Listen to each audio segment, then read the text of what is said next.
Thank you very much. I think what was said that it is the most important topic. I would just like to get you little out of slumber. How many of you didn't drink water from morning till now? No one. You didn't drink water at all? You drank. Fine. So no one has really not taken the water. That means water is an essential part of our life. And it is said that water is an elixir of life, and without water you cannot survive. But unfortunately, in the Indian context, water was always treated as a given asset by the God which had no value, which translates into the proverbs like Pani jaisa paisa bha rahe ho. That means you are spending your money like a water. That means water has no value. But now the time has come that we have to reverse the proverb and say that paise jaisa pani baha rahe ho. Because as you know, in 1952, per capita availability of water in India was 5,100 cubic meter per year. Now in 2022, it has come to somewhere around 890 cubic meter. That means India has already joined the league of water-stressed countries in the world. Because once your water availability per capita goes below 1500 cubic meter, then it is a water-stressed situation. And many of us are experiencing the same thing for few days, for few months, for few years, depending on where you are located. For example, in Northeast, in summer, you don't have water. But in rainy season, they are flooded with water. In Rajasthan, throughout the year there is no water. There is little water during the rainy season. That means water, whether it is less or more, has nothing to do with the water availability. India as such, we should not have this current situation of water scarcity because our annual rainfall is around 1170 millimeter per annum. It is sheer mismanagement of water resources which has resulted into water stress situations in many of the cities as well as also the rural areas which are coming up. Population increase is there. From 350 million, we have gone up to almost 1400 million now. But at the same time, our per capita income also is increasing. Now you may ask, what is the relevance between the increase in the per capita income and the water availability? For example, as the per capita income improves or our livelihood improves, the choices of food shift from vegetarian diet to the non-vegetarian diet. It becomes like a status symbol that you are eating non-veg food twice a week, thrice a week, now every day in your house, non-veg, animal-based product. I am not talking only of the chicken, mutton or anything, but milk-based products, ghee, cheese, consumption goes up. And per capita availability of water requirement for a vegetarian diet is just 4,900 liters per day. Whereas if you are having an animal-based product in your livelihood, then it is 15,000 liters per day. That means 3 times higher water consumption is there for the food choice, which changes with the increased income. Now, as it was said in the first previous session, whether the incentives work or the penalties work. And for this, the answer, you have to find it yourself. Because no one size fits all works anywhere. Somewhere the penalties will work, somewhere the incentives will work, somewhere the combination of both works, but the most important thing is change of mindset. Just for a joke, we can see, be truthful to yourself. Tell me how many of you really closed the tap today morning while brushing your teeth or shaving the thing. See? 1, 2, 3, 4, 5, 6, 7, 8, 9, 10, 11, 12, 13, 14, 15, 16, 17, 18, 19, 20, 21. Around 30 people in the room. We are all educated people. But same thing, if your child is there, he or she will tell you, why can't you put up that light when you are not sitting there? Why can't you close the tap when you are not using it? Why are you taking more time for shower to come out of the shower?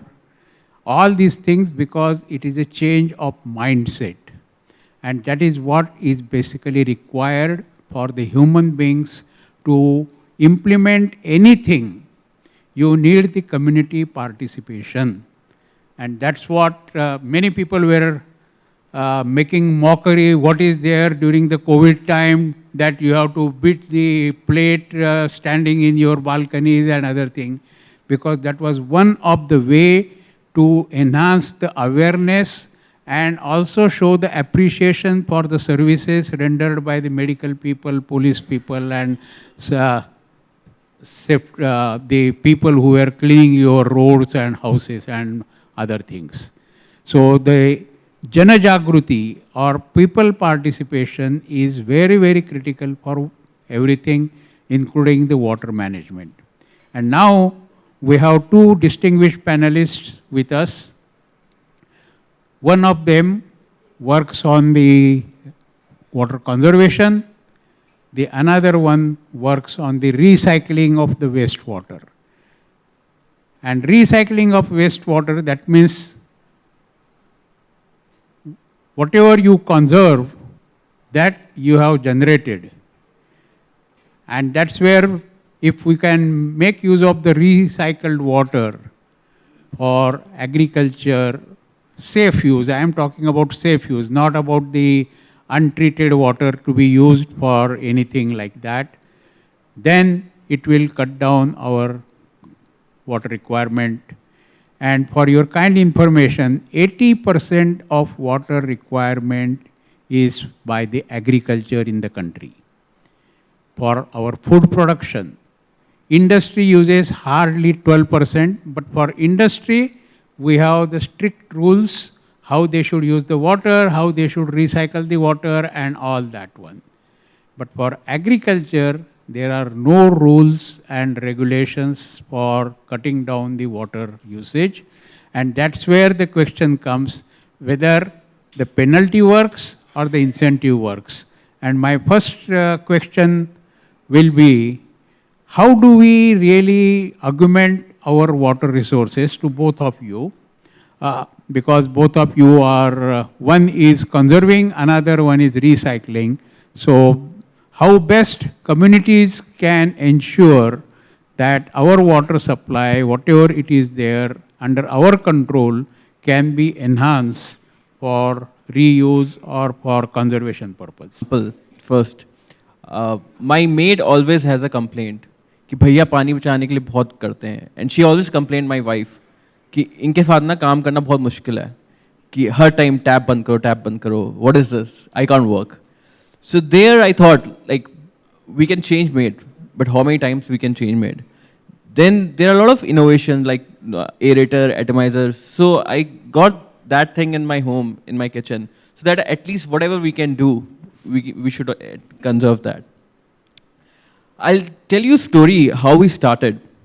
In 2017, we three friends were stuck in one of the heaviest jam because of rain. There we thought, what can be done?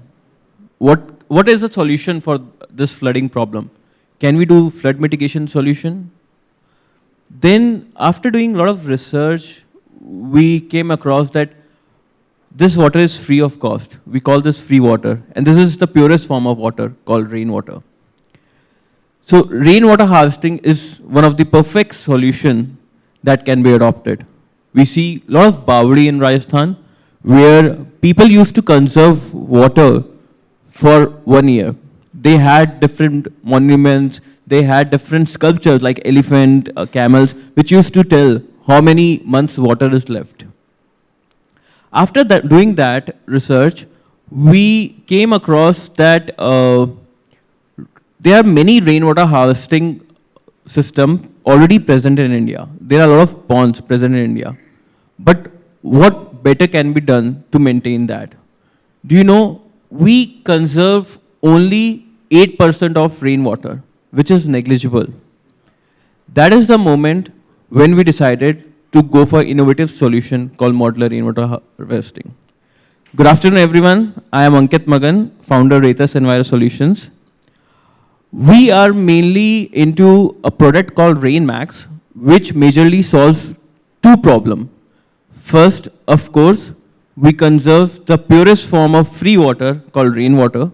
Secondly, we use waste plastic to make these tanks. We don't use any RCC or any brick chamber or tank. So we work on a concept, let nature handles water. There are thousands of ways how we can conserve water, and it can go whole day. But innovative way is how we can first filter the water and then store and reuse that water for secondary purpose. To give you an example, we work for a FMCG sector where we are collecting their rooftop rainwater, and for next 5.5 months, non-rainy season, they are using this water for their process unit. We have heard day zero, कि India में day zero आएगा जैसे Cape Town में आया था. Can it be prevented?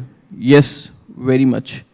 If we follow recycling of water, we conserve this water, we do proper audits of the pipeline, there are many solutions that can be done. So rainwater harvesting is one of them, and now wastewater management is the secondary solution. Thank you. My name is Kamal Tiwari. I am representing a company here called Daiki Access, largest manufacturer of sewage treatment plants in the world. We come here in India with 6 decades of large experience in Japan, reviving water environment in the country, and to make current form of water environment in Japan, where maybe people travel from across the globe to see the water environment and water sports in Japan. But it has been a sustained effort of 6 decades to transform the country there. So from that experience, we have entered India in 2018. Now we are making good progress in India with 2 factories already in 4 years in Gujarat and Haryana. Now coming back to the topic of the day, I think because we are business people, we are all understand language of money and commercial. Let me put perspective of business to this whole thing. Water is not only required for survival of human beings, or let's say any living being, but it is also one of the most critical resource for businesses. Just to tell you some of the data points, by 2030, we would have availability of 1 liter of water, while the demand would be of 2 liters. So we are already looking at 7 years from now a very scary situation, so to say. And the impact, we are all now talking about India being developed country by 2047, the impact of this water scarcity would be 6% of GDP loss. So you can talk about such a huge kind of a number which is there.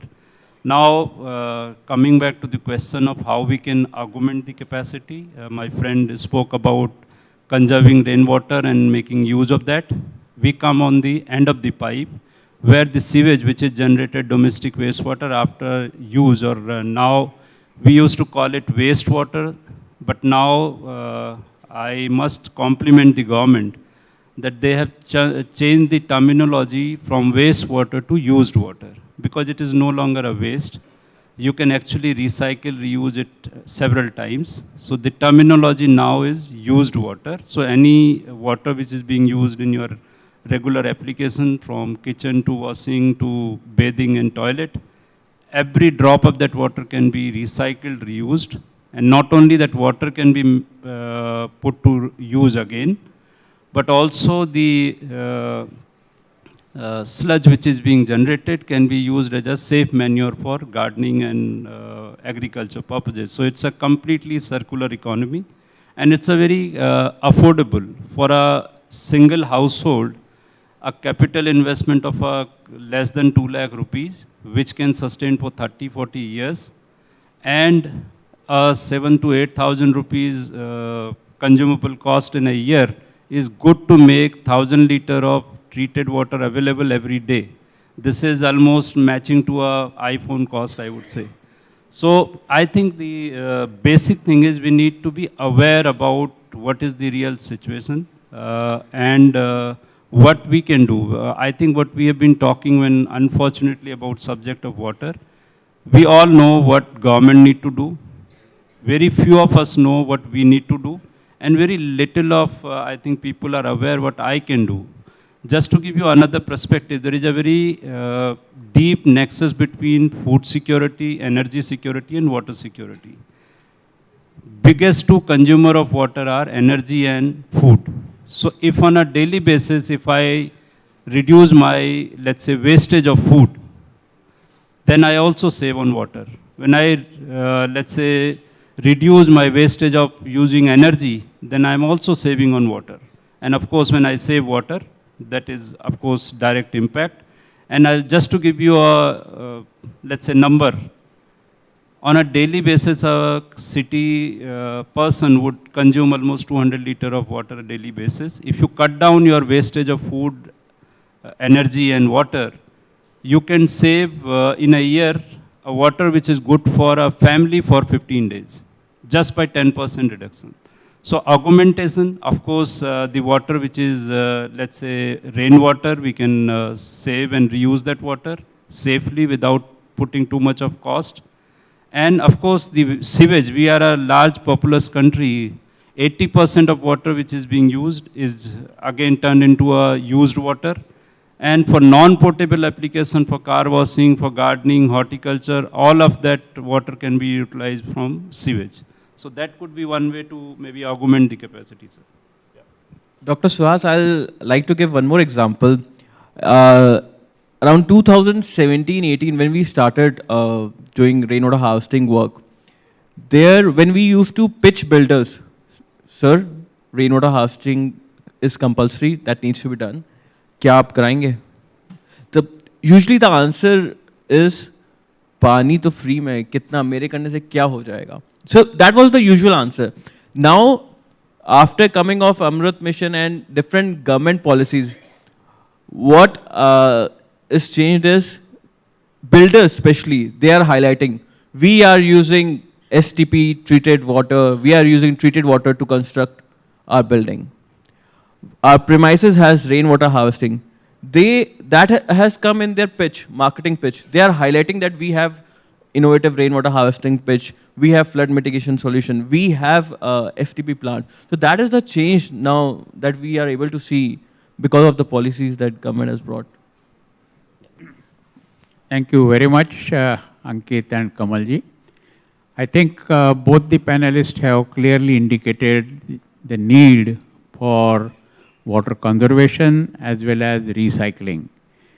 For example, just all of us From morning till now, how many of you have opened the water bottles and left the water in the bottle so that when you go for lunch or tea, the hotel boys come and pick up the empty half-filled bottles?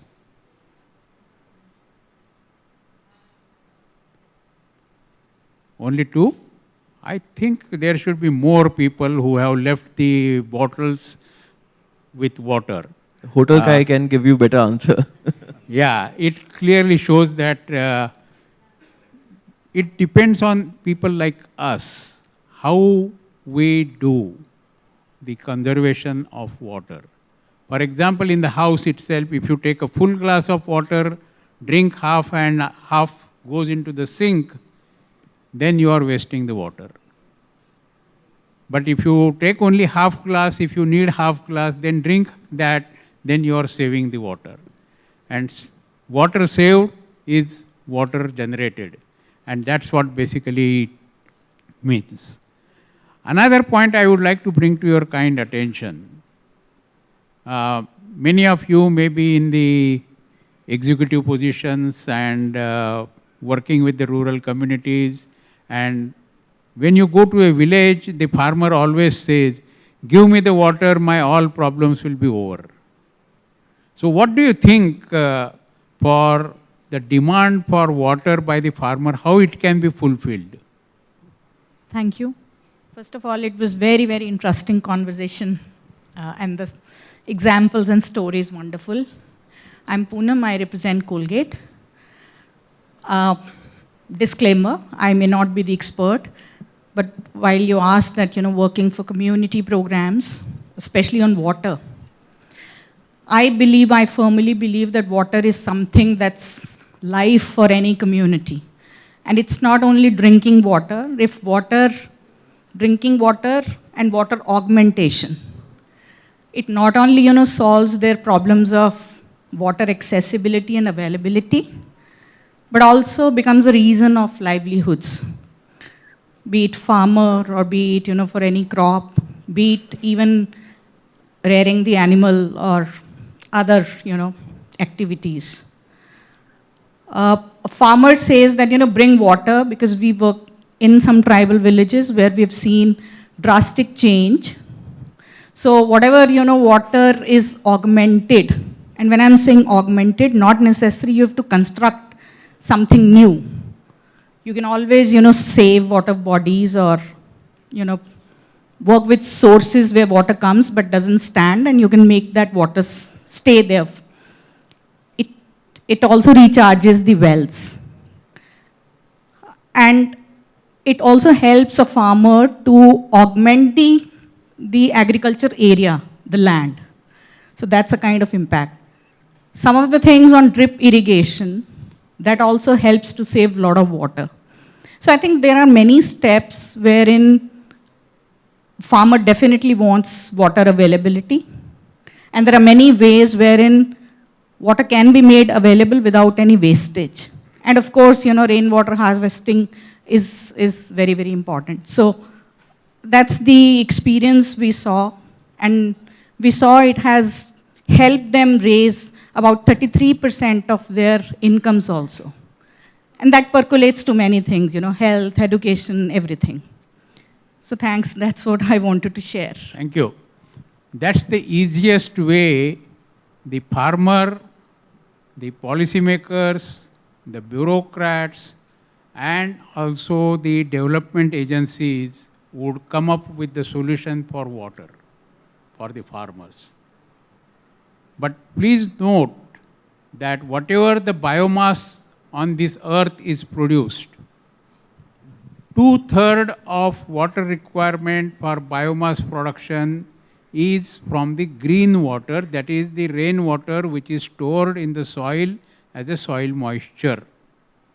And only 1/3 biomass globally is produced from the irrigation water, which is referred as the blue water. And of course, my friend who works on the wastewater is the grey water. So there are 3 types of water: green water, blue water, and grey water. And green water is the one which is the most neglected topic across the globe where people do not consider it as a source of water. If we consider the water starved population by 2050, if you only rely on the blue water, then the water scarcity will be for 6.5 billion people in the world. But if you take green water and blue water availability together, then the population which will be deprived of the water will be only 0.5 billion people. And that's where maximum emphasis has to be there on the enhancing the efficiency of the green water for food production. Our current productivity of green water is only 35%, which can be definitely made up to 70%, 75% by various means like water conservation through the bunding, through the landforms like ridges and furrows, the irrigation, instead of flood irrigation, you give it to the drip or give it to the furrows, and also basically work on minimizing the non-productive loss of water from the soil through evaporation. Instead of going through the evaporation water to the atmosphere, if it goes through the evapotranspiration through the plants, then the biomass will be produced, and that can be done by canopy cover, by fast growing plants, by covering the soil with the mulch.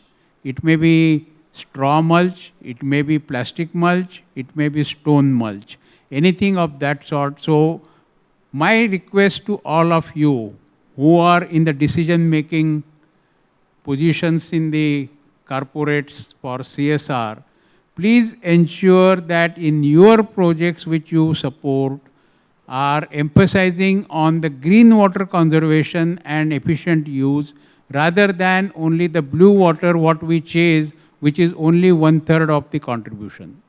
So my next question to the panelists is, if we have to bring in the change for conservation or for recycling, what sort of things, whether incentives or the penalties or the awareness building is required? For example, in Singapore, you don't know which sort of water you are drinking, whether it is a recycled water or a fresh water. But in India, we have the taboos even to use for the gardening. We want the fresh water, that is the drinking water. For washing the car, we want the fresh water. The hose pipe will be there. You can imagine places like city like Hyderabad, which gets water in 3 days once for 1 hour. Still, when the water comes, people will be washing their cars with the water. The water will be flowing on the road because taps are open and all that sort of thing. And that's where basically the solutions need to be found, how we conserve or recycle and reuse. Kamalji? So thank you, sir. I'll give you one example of a working project which we have done last year in Pune.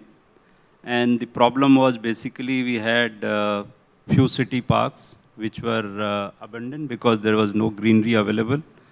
And we found adjacent drain flowing near the parks.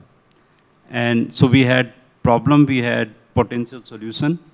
Now we need some, let's say, sponsor or investor. So we found this Swedish company, Sandvik Asia, raising the hand and saying that, okay, we will adopt these parks, we will fund the CSR project. And we found a local company which was an NGO which were willing to, let's say, take up the execution part of the project. And we, of course, had the technical solution. And we revived 7 of those parks which were adopted from Pune Municipal Corporation by Sandvik Asia. And the entire project got done in 3-4 months' time. Now those parks are completely sustained. So it has greenery, which is sustained, drain, which is otherwise basically a health risk or environment risk and sanitation risk has been now converted into a resource for the park. Similarly, now in Delhi, we are now working with almost 60 slum areas where they have improper sanitation facilities and water which is again finally eventually going to Yamuna River. Now we are working with those slum areas. So when you put up a solution like ours, which is basically recycling reuse, you are not only providing solution for saving of fresh water, you're also, it's a direct pollution abatement project. It also resolves sanitation problem and also public health issue, because wherever you have stagnant water, it is, let's say, source of diseases. So there are multiple direct impact which you can see, and that is timeline is of 3 to 6 months, it is directly visible. So those are potential areas. I think coming back to your question, what is needed, I don't think either penalty or let's say incentive, I think we have reached beyond that point. What is missing is basic core. If we are aware about something, we will do something about it, right? We are end of the day intelligent people. So becoming in genuine manner aware about the problem and becoming sensitive to issue, I think that will do the trick. I don't think we need very heavy penalties or incentive to become sensitive. We have seen our behavior changing once we are aware about anything. So yeah, that is what I feel. So it is combination of incentive and penalization, which I see. Though government has taken care of both of these things, I'll give you a few examples. So rainwater harvesting is compulsory at many places in India. In Delhi, what Delhi Jal Board has given, if you do rainwater harvesting as per the standard, there will be a subsidy on water bill. So that is one of the reason individual house owners are going for rainwater harvesting. And if we talk about industries, there were two problems. One, while doing rainwater harvesting, a lot of waste used to get recharged. That was a way, we call it reverse pouring. That was a way people used to recharge the waste. Now, since the restriction and the penalization is so high, that is one of the reason all industries are going for rainwater harvesting, waste management. Because of these penalty, they have realized, and now this has become a habit, that every new building which will come will have these solutions. Plus, one more thing that has happened these days, since we have a lot of people from industries, dead borewell. So if you see, dead borewell has a lot of yield that it has. And if we use that water, if we use your rainwater and recharge it through dead borewell, you can easily convert it into a very good rainwater harvesting solution. And there are a lot of other incentives now government is giving so that people start implementing wastewater management and different ways of conserving water. Coming of Green Building Council, coming of GREHA, people are applying for these. So it has changed a lot. Thank you very much, both the panelists. And the message what we get is that one size fits all doesn't work. For water management, we have to have some incentives, appropriate places, the policies for penalties. For example, many of us know when the red light is there, still people cross it. But with the digitization now, your vehicles are stopped everywhere and the police says, let me check whether you have any penalty on your vehicle. And then people will start slowly following it up because it's a cut on your pocket, which basically matters for that. And thirdly, the awareness building, that means water management has to be business of every one of us. We cannot say that I am not worried about food production because I am not the one who is not doing food production, but In India, 25% of produced food is wasted. That means that much water is wasted by us. I have seen during the lunch, many of us are leaving the things in the plate just because you took more, or you didn't like the taste or the appearance, whatever the cause may be. But the same way, if you do it in Bangkok, where you get the buffet lunch, you are not charged for anything more than whatever is given. But if you leave something in your plate, then you are charged additional money. And that's the way basically it works. And that's what we need to see, that we as the citizens of India or Bharat, we should be looking at how best we can conserve the water, because we are going to be #1 populous country in the world by 2023 itself, not by 2027, overtaking the China. China production rate has gone down dramatically over the last 20 years. Now we as a power in the world has to be leading the world for providing the solutions, and water security is the primary thing for every one of us. So please take a message to yourself, to your family, to your neighbors, friends, that water management is the business of every one of us, and we must take care of it. Otherwise, our children and grandchildren are going to blame us, saying that you used it foolishly, and penalty we are paying for it. Thank you very much. Sir, this is Abhijit from Mega Power Future Energies Private Limited. My simple question is, there is a mission going on very soon on connecting rivers. I see there will be a lot of losses of water because, you know, our Mother Earth is still thirsty to drink that water. So what do you think? Is it a correct way, or how you see it? Connecting all the rivers across east to west or north to south, will that help? Will that solve our water problem, or are we able to store more water? Thank you. I think we are looking at a very short time span for linking the water. For example, because of the climate change and melting of the glaciers in Himalayas, the luxury of North India for surplus water will be over very, very soon. Once that phase of next 20-25 years is over, our food production is going to be very badly affected because of climate change. Already 8 million hectare area in Madhya Pradesh, Uttar Pradesh, Chhattisgarh and Bihar, which are the granary of the food production for the country, have become semi-arid from the subhumid. That means the dryness has increased, and all of us are experiencing it.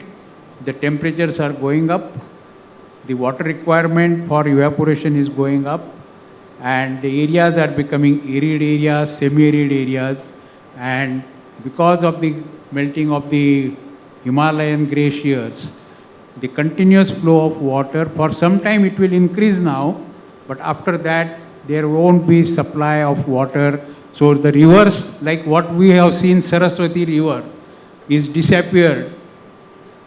That I am sure your next generation will not be able to see the Ganges and Yamunas, what we are seeing today. And that's the problem what we have. Coming to the specific question of linking the rivers, if it is done at the local level, even if your one river in the town is overflowing during the rainy season, and if you can divert that water into the tanks and other places, as it has been done in Jalgaon district of Maharashtra, then the water problem can be solved.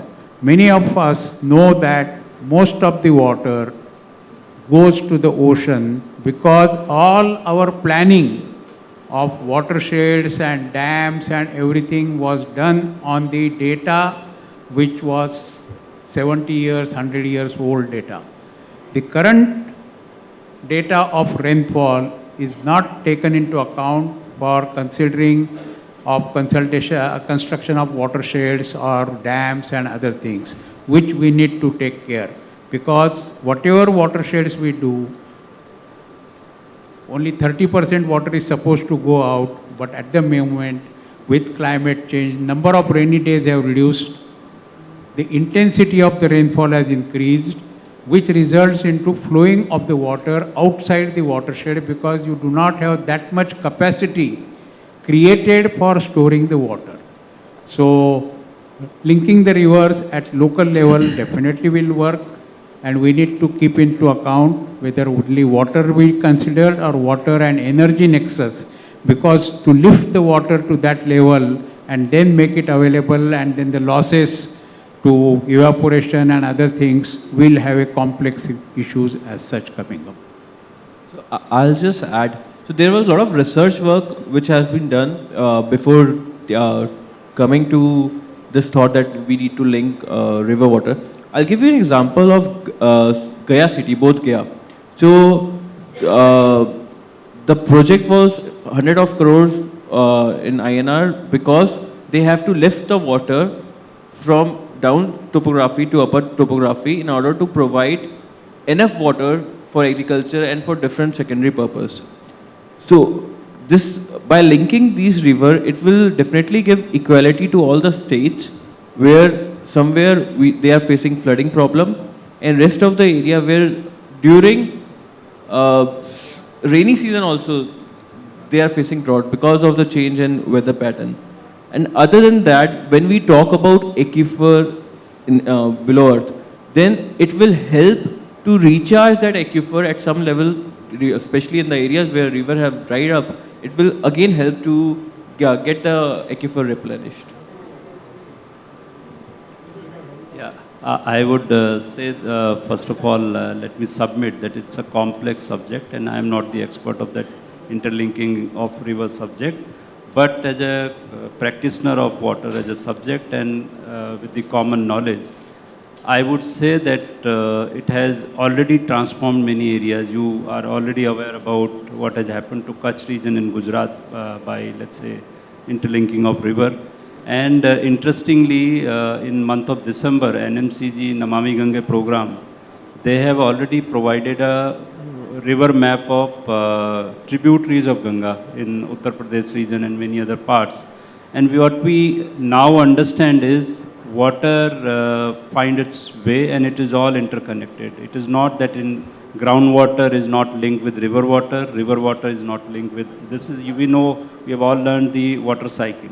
So even if there are, let's say, Prime Minister spoke about watershed in those areas, so all of that is interlinked. So that way, even any effect of tributary has effect on the main river has effect on the other part of it. So it interlinking with a general understanding, it is beneficial and useful, but we have to, of course, apply condition, right?